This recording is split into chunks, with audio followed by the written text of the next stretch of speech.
Gwe wena akyekumidde Kampala TV 256 muganda wange nkwebaza bwebaza nga gwe wasalawo n'ogamba buli ggulire naddala ago agafudde mu kisaawe ky'ebyobufuzi mu ggwanga Uganda ojja gafunira ddala wano ku mukutu gwaffe ogwa Kampala TV 256. Muganda wange okola kyamaanyi nnyo ate gumpya muganda wange nkusaba osubscribinge olikinge ate era okomentinge naddala ku nsonga yonna gye tubeera tuleese wano oba omulamwa gwe tubeera tuteesezaako. Naye nga amawulire olunaku olwaleero gakyali mangi nnyo, amawulire ageetoolera ku mukolo gwa Commissioner wa Parliament y'eggwanga Uganda Mathias Mpuuga Nsamba.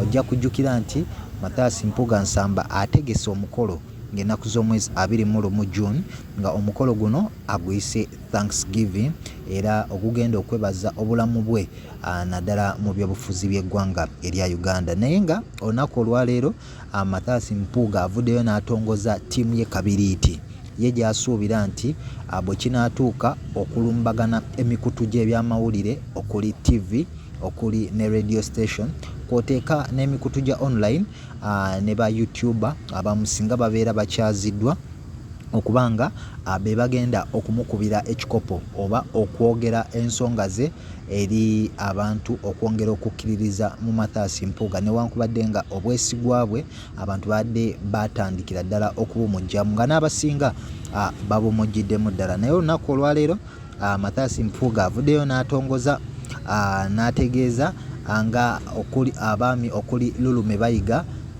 ono nga agenda kumweyambisa nnyo naddala nga agenze ku mikutu gy'amawulire okubeerako ebintu eby'enjawulo oba okwongera erinnya lye okulisiiga akazigo olw'ettoomi ye lyalowooza nti abantu abatamwagaliza lye babadde balisiimye.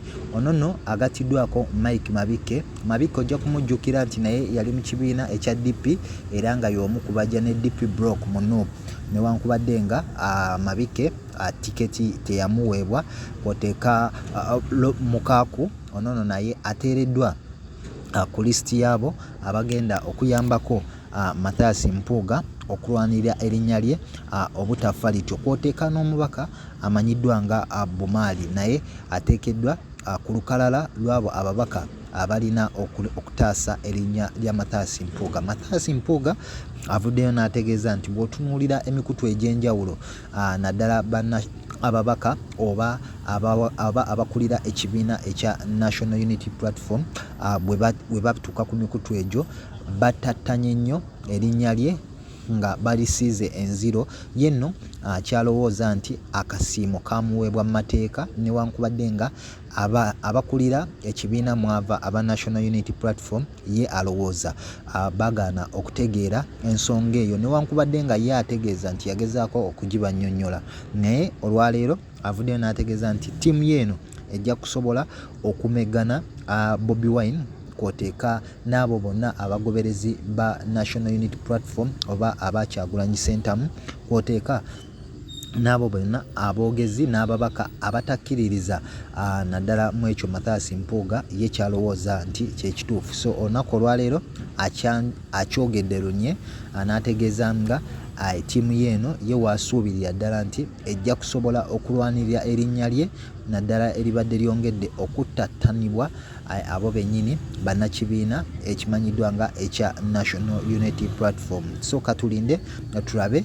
Ojja kujjukira nti ne maaso awo alina omukolo gw'ategeka ng'ennaku z'omwezi 21 June okwebaza Katonda olw'obulamu bwe. Naye bangi ku bantu bazze bamukwitisayizinga oba bamunenya olw'omukolo ogwo agwagenda okutegeka nga bo balowooza era nakyo tekikoleddwa mu mutima mulungi. Naye ye avuddeyo n'ategeeza nti ttiimu eno ejja kusobola okutambuza enjiri n'okwongera okutaasa erinnya lye obutonoonekera ddala. So gwe muganda nga Kampala TV 256 nja kwebaza bwebaza ate gwe atanaba kusubscribinga muganda wange nja kusaba osubscribinge, atanaba commentinga ojja commentinga.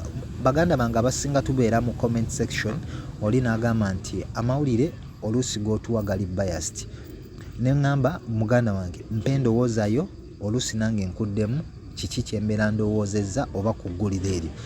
naye ate tovuma muganda wange, so tutambulire wamu n'okumanyagana, ate era gwe osobola okusharinga n'omuntu adde tanaba kufuna ggulire lino naye naayongera ddala okulitegeerera ddala.